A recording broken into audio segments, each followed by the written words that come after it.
ese es un mapa, ¿ya? Es un mapa de Palestina, de las tierras bíblicas, ¿ya? Pero yo solamente quiero centrarme en dos cositas de ese mapa. Los dos lagos, ¿ya? Miren arriba, hay un lago pequeño.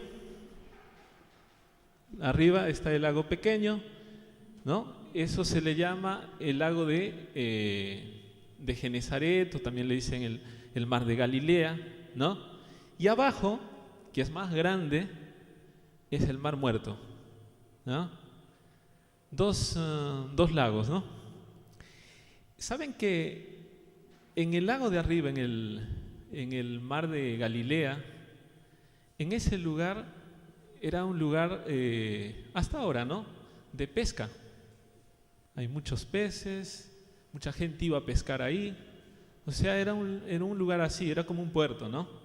Estaba ahí al límite con Capernaum, que era una ciudad importante en el tiempo de Jesús. Mientras que el otro lago, el lago del Mar Muerto, es un lugar donde no hay vida, no hay nada. Como su nombre dice, ¿no? Es muerto. Y entonces, ¿pero cuál es la diferencia entre el uno y el otro? Una puede ser el tamaño y todo, pero me gustaría resaltar una diferencia. El mar de Galilea, obviamente los dos lagos están asociados al río Jordán y sale. Ese lago entra y sale. Mientras que en el Mar Muerto no, solo entra y no sale. Todo queda ahí. Y qué interesante, ¿no? Esta es una buena simbología de que, miren, hay vida cuando se comparte, ¿no? Hay vida cuando algo llega y pasa, pero cuando algo se estanca, hay muerte. Y saben que se podría decir que eso podría ser un símbolo para también nuestras vidas. Nuestras vidas pueden ser o como el mar de Galilea, o puede ser como el Mar Muerto. Puede tener ese matiz de que lo que llega también pasa, lo que recibimos también bendice a otros, o puede ser que solamente llegue y ahí se estanque y muera. Entonces, hoy día, al hablar sobre el capítulo 14 de Apocalipsis, vamos a leer un versículo en el cual vamos a meditar. Apocalipsis 14.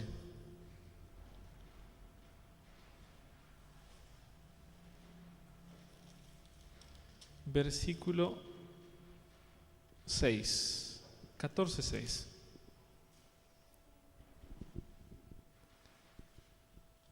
Voy a leer. A ver, 14:6. Dice así: en medio del cielo vi volar otro ángel que tenía el evangelio eterno, para predicarlo a los habitantes de la tierra, a toda nación, tribu, lengua y pueblo. ¿Ya? Entonces dice que acá nos está contando Juan, ¿no? Dice que vio volar por en medio del cielo un ángel, y ese ángel llevaba el evangelio eterno, ¿no? Y dice que lo predicaba a todos los habitantes de la tierra. Hoy día vamos a hablar sobre 5 cosas sobre este pasaje, ¿ya? Y la idea es que nosotros podamos ir motivados con el mensaje de ese pasaje. Primero, ese pasaje es parte de lo que nosotros le hemos llamado el mensaje de los 3 ángeles. El mensaje de los 3 ángeles es el mensaje que creo que no existe iglesia que lo predique como la iglesia adventista, porque la iglesia adventista entiende que ese es el mensaje que tiene que predicar en este tiempo. O sea, hay una acentuación especial para predicar ese mensaje nosotros hoy en este tiempo. El mensaje de los 3 ángeles es mucho más que solamente ese versículo. Y ahí en los versículos siguientes se podría decir continúan mostrándonos las diferentes cosas que involucra ese mensaje. Pero ese mensaje es bueno que nosotros lo entendamos. Es bueno que nosotros podamos, a medida que pase el tiempo, o en la medida de nuestras posibilidades, que nosotros lo vayamos entendiendo como adventistas. ¿Por qué? Porque en gran medida esto determina la manera de cómo, se puede decir, vamos a llevar el Evangelio, de qué énfasis vamos a poner, y además de eso, qué es lo que Dios quiere que nosotros resaltemos en este tiempo. Así que es muy importante nosotros como adventistas que conozcamos ese pasaje, el mensaje de los tres ángeles, ¿no? Bueno, en segundo lugar, me gustaría comentar algunas palabras que ahí se mencionan. Por ejemplo, dice que este ángel fue a predicar, o que tenía, dice, el Evangelio eterno. Esa frase, Evangelio eterno, es una frase muy importante. ¿Saben por qué? Porque hoy día hay muchas personas que creen que Dios dio un mensaje en diferentes épocas. Hay una corriente teológica, ¿no?, que enseña de que Dios tuvo tratos con el ser humano en diferentes momentos de la historia. Entonces, en un periodo Dios daba un mensaje y salvaba de una manera. En otro periodo Dios daba otro mensaje y salvaba de otra manera. En otro tiempo Dios daba un mensaje y salvaba de otra manera. En otras palabras, Dios no ha salvado a todos de la misma manera, según esa teoría. Y, por ejemplo, ustedes seguramente han escuchado, eso es muy conocido, ¿no?, de que algunas personas dicen, no, los judíos se salvaban por la ley, nosotros nos salvamos por la gracia, ¿no? O sea, como que en ese tiempo la forma como se salvaban unas personas era de una manera y después es de otra manera. Hay algunos que han llegado a pensar que hay, a lo largo de la historia, según esa idea, hay como, algunos dicen, 3 compromisos o pactos que Dios ha tenido en diferentes épocas con las generaciones que ha habido, ¿no? Otros dicen 5, otros dicen 8, otros dicen 13, así que hay cantidad, ¿no? En otras palabras, pareciera como que Dios se adapta a las personas, ¿no? Y en cada tiempo a las personas les da un mensaje distinto. Pero lo interesante es que en el último libro de la Biblia y en el mensaje especial de este tiempo, Dios dice, nos habla de ¿qué? Del Evangelio eterno. ¿Qué significa que es eterno? Que es un evangelio que siempre estuvo, siempre ha estado, siempre está. Ese evangelio es, se puede decir, es la obra de Cristo. La obra de Cristo expresada de cómo se ha realizado desde el principio, de todo lo que Él ha hecho. Obviamente que la parte más resaltante de la obra de Jesús es lo que Jesús hizo en la cruz. Pero no fue solamente eso lo que hizo Jesús. Jesús, antes de morir en la cruz, vino a este mundo, se encarnó, ¿no?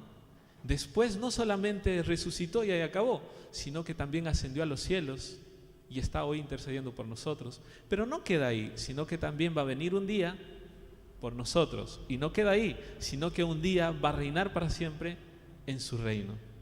Y nosotros vamos a ser parte de eso, en donde el pecado ya no va a existir. Es decir, la obra de Jesús es el evangelio que siempre ha existido y es la única manera de cómo Dios ha salvado. Y quizás alguien está preguntando y dice, pero ¿cómo? Entonces, cuando nosotros hablamos del mensaje de los 3 ángeles, entonces si es el mismo mensaje de los 3 ángeles, siempre ha sido, ese evangelio siempre ha existido, entonces ¿cuál es la diferencia entre tiempo y tiempo? Bueno, hay una frase que nosotros siempre usamos que es la verdad presente, ¿verdad? Decimos que la verdad presente en cada tiempo ha variado, ¿verdad? No en todos los tiempos se puede decir ha habido la misma verdad presente. ¿Qué significa eso? Significa que a lo largo del tiempo, Dios, por ejemplo, en el tiempo de los antediluvianos, ¿no? El mensaje de la salvación siempre fue el mismo.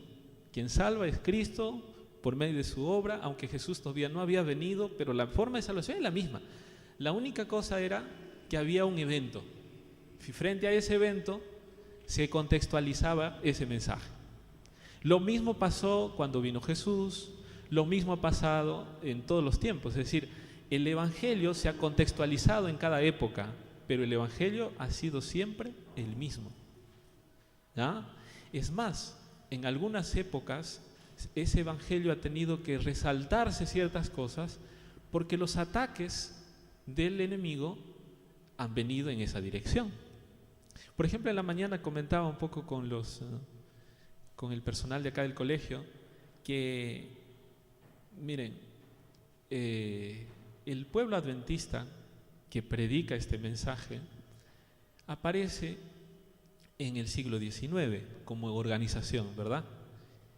Y es interesante que en parte de ese mensaje es el sábado, y el sábado tiene que ver con el reconocimiento de Dios como creador.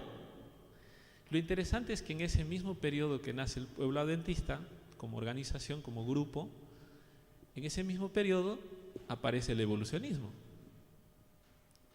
Y ustedes saben que hoy día el evolucionismo, para quienes no son creyentes, es una verdad. A muchas personas lo consideran como si fuera una verdad.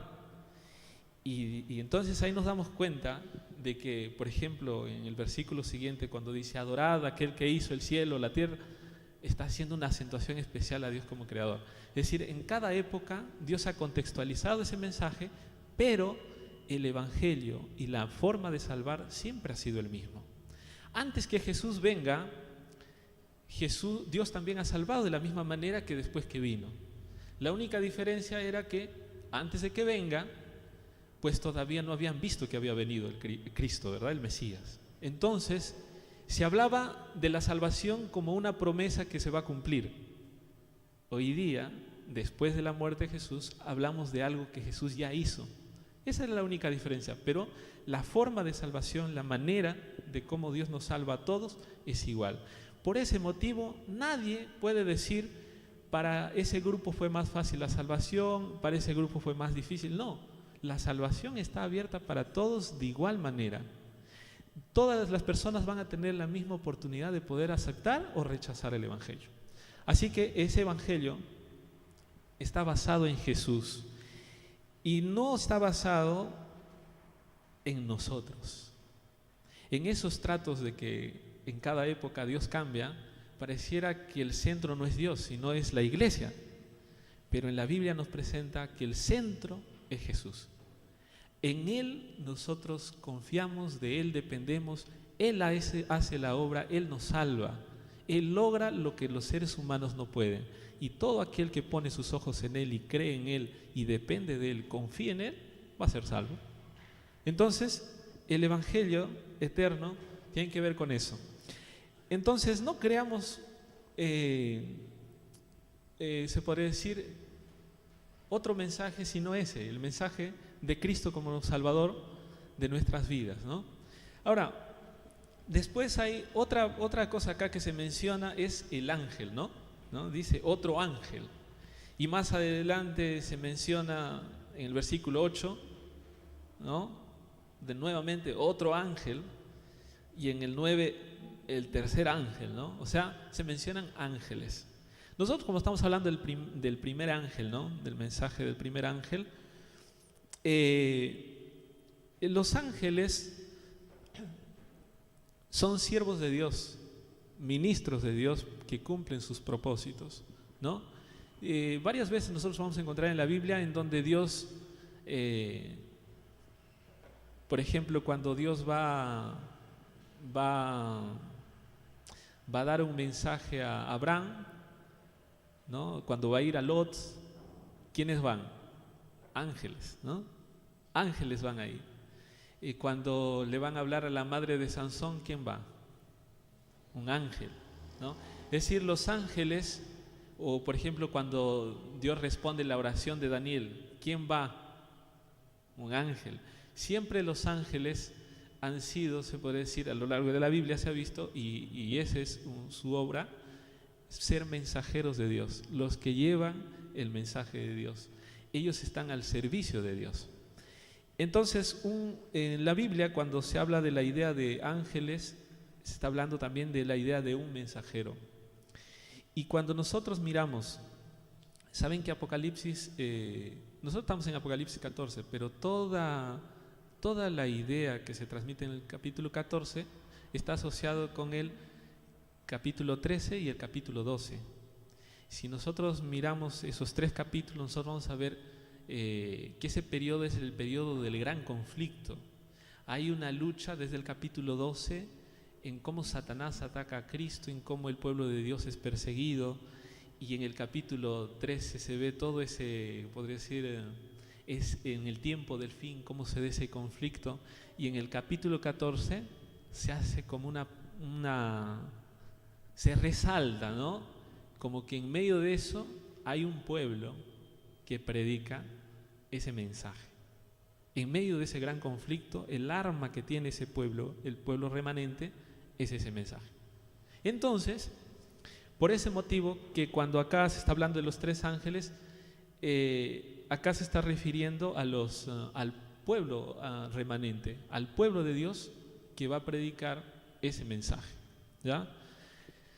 Ahora, otro detalle más, bueno, así como los ángeles fueron, se podría decir, ejercieron funciones o ejercen funciones de servicio a Dios, Dios también nos invita a nosotros a ser partícipes de su obra, ¿no?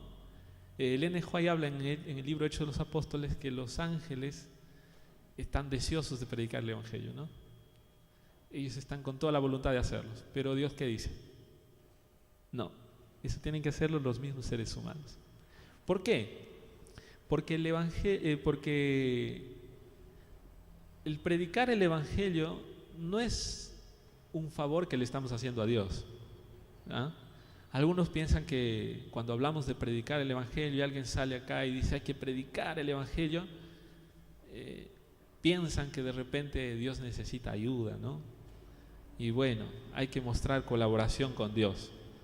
Pero no, Dios en realidad podría predicar el Evangelio de 1000 maneras y lo podría hacer sin nosotros. Pero Dios quiere que participemos porque esa es la manera de cómo Dios va a lograr sus propósitos en las personas, en los demás y en nosotros mismos. Entonces, por ese motivo. Por eso que a veces también ha pasado en algunos lugares que a veces dicen, bueno, la iglesia tiene que predicar. Hay que contratar instructores bíblicos y bueno, nosotros nos encargamos de darle su sustento y que el instructor bíblico predique el Evangelio, ¿no? Y parece que así estamos cumpliendo. Pero el propósito de la predicación no es esa, ¿no? Aunque obviamente podemos contratar que personas nos ayuden, está bien como iglesia, pero eso no quita la labor individual de cada uno, no quita la parte que cada uno tiene que hacer. Y saben que en esto es muy importante que nosotros sepamos. Algunos piensan que predicar el Evangelio lo miran como, se puede decir, de una manera muy restringida, ¿no? Entonces, por ejemplo, alguien dice, no, yo dar estudios bíblicos no puedo, ¿no? Y parece que esa es la única manera de dar estudios o de llevar el Evangelio. Y no es así. Hay muchas maneras de hacerlo y cada quien tiene facilidad y maneras de poder hacerlo de una manera particular, ¿no? Y el Evangelio va a llegar a más personas de esa manera, ¿no? Siempre a mí me gusta contar una historia que escuché cuando estaba en Perú, de una viejita, ¿no? La viejita no sabía leer y ella había entendido que tenía que predicar el Evangelio. Entonces no sabía cómo hacer. Ella, un día ahí pensando, se le ocurrió una idea. Ella vendía periódico. Así que en su puestito, ahí en un lugar, ella se le ocurrió esa idea. ¿Cuál era? Llevaba su Biblia y llevaba su fe de Jesús, ¿no? Y cuando aparecía alguien que, por ejemplo, estaba ahí, que se notaba que de repente no estaba con mucho apuro, entonces le invitaba, le decía, mira, ¿sabe qué? Yo quiero estudiar la Biblia, pero no sé leer. ¿Me puede ayudar? Y entonces tengo que llenar este estudio y sacaba su fe de Jesús, ¿no? Entonces a la persona que sabía leer le hacía leer todo, ¿verdad? Y de esa manera desarrollaba. Era la manera que ella encontró, ¿no? Muy ingeniosa, ¿verdad? Y bueno, cada quien puede buscar una manera, ¿no? He encontrado personas, por ejemplo, que de repente por alguna razón no pueden dar el estudio bíblico propiamente, pero, por ejemplo, hacen contactos. Y a veces en la iglesia ya se crea un sistema de que fulanito da el estudio bíblico, el otro busca los contactos y el otro se encarga de que cuando llega a la iglesia no se sienta sola esa persona, o para visitarle en la casa, ¿no? O sea, hay muchas maneras que nosotros podemos hacer, se puede decir, para que otras personas conozcan a Dios. No hay que pensar que de repente hay una o dos maneras y ya con eso, si no entro en una de esas, ya fui, ¿no? No, el Evangelio está abierto y lo podemos predicar de diferentes maneras. Entonces, en cuarto lugar, hay un detalle más que se menciona, es que estos ángeles, o este ángel, dice que está volando, ¿verdad? Vi volar por en medio del cielo, dice. O sea, estaba volando. ¿Saben que en la Biblia, en las diferentes escenas que se habla de ángeles, no necesariamente se los encuentra volando? En algunas escenas se los encuentra conversando, ¿no? Por ejemplo, cuando fueron a visitarlo a Lot, caminando, entraron, ¿no? Pero acá este ángel es visto volando. Y volando y llevando un mensaje a todo el mundo, ¿no? Entonces, esa imagen de volar tiene la idea de urgencia. Y tiene la idea de apuro, ¿no? El Evangelio es bueno que nosotros lo prediquemos, pero también con cierta urgencia. Muchas veces podemos considerar que, bueno, lo importante es que las personas sepan de Jesús, ¿no? Y a veces ha pasado que hay personas que dan los estudios bíblicos, pero nunca hacen llamados, ¿no? Dan el estudio bíblico, pero no hacen llamados. Así que a veces la persona lo que necesita es solamente un llamado y a veces ya toma la decisión. Y hay otras personas que sin que le hayan llamado ya dice yo quiero bautizarme. Bueno, qué bueno, ¿no? Pero en muchas situaciones nosotros no estamos para presionar a las personas, ¿no? Para que se entreguen a Dios. Pero eso no quita que nosotros podamos invitar, ¿no? Invitar no está mal, ¿no? Porque a veces yo he encontrado personas que dicen, no, pero ¿qué va a hacer que le estemos diciendo todo el tiempo? O a veces ha pasado, encontré un caso, en una iglesia, una señora que asistía a la iglesia 13 años y no se quería bautizar. Iba a la iglesia, asistía, era como un adventista, ¿no? Participaba en todas las cosas de la iglesia, todo. Y a mí me dijeron, ¿no? Que ella no se quería bautizar, que ya lo habían invitado, todo, y no se quería bautizar. Y yo fui a visitarlo, ¿no? Fui a visitarlo y le dije, le pregunté cómo estaba, cuánto tiempo ya iba a la iglesia, y nos alegraba mucho. Así que reflexionamos en un pasaje y después le invité, le dije, mire, usted conoce lo que Dios quiere. Dios quiere que entregue su vida a Jesús. Y yo quiero invitarle a que tome esa decisión. Pero sé que esa es su decisión. Yo no quiero que usted se sienta que porque vengo a decirle que se bautice, usted se sienta presionado. No quiero que se sienta así. Pero eso no quita que le invite. Y bueno, me dijo, después le digo. No dijo más nada. Pasó unos días y un día en un culto ella dice, pastor, quiero bautizar. Entonces, quizás a veces algunas personas de repente van a necesitar su propio espacio, pero eso no quita que nosotros no dejemos de invitarlo, ¿verdad? Entonces, la urgencia, el hacer que las personas den un paso, así como para el bautismo, también otros pasos, a veces puede ser una gran decisión que pueden tomar, un cambio o algo en sus vidas, es bueno que nosotros motivemos eso, ¿no? Y por último, en la última parte del versículo dice, para predicarlo a los habitantes de la tierra, a toda nación, tribu, lengua y pueblo. esa idea de toda nación, tribu, lengua y pueblo es interesante, ¿no? Podría decir a todo el mundo y se acabó, pero hay como se especifica diferentes grupos, lo cual significa un énfasis especial que es para todos. Nadie puede quedar fuera, ¿ya? Ese evangelio no solamente es para un grupo, sino es para todas las personas, sin excepción. Empezando de las personas que están más cerca de nosotros, ¿ya? A veces nosotros podemos pensar en que el evangelio se tiene que predicar a todos, y a veces estamos pensando en China, en la India, ¿no? En los países árabes.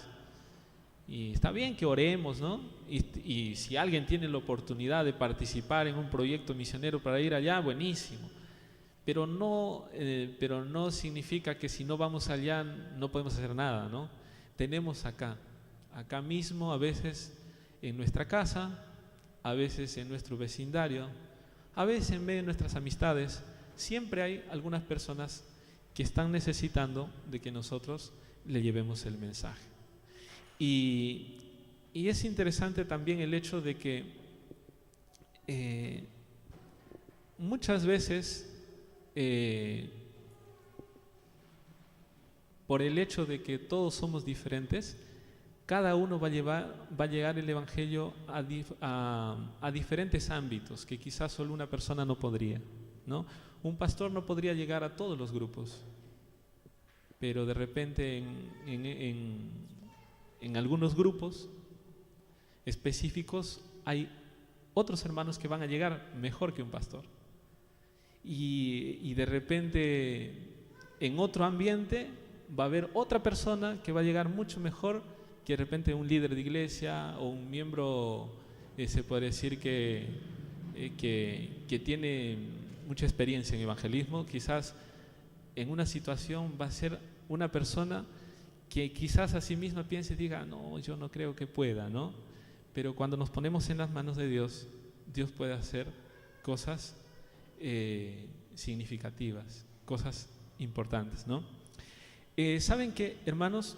En medio de todo esto, este mensaje está puesto ahí con la finalidad de que nosotros lo podamos predicar.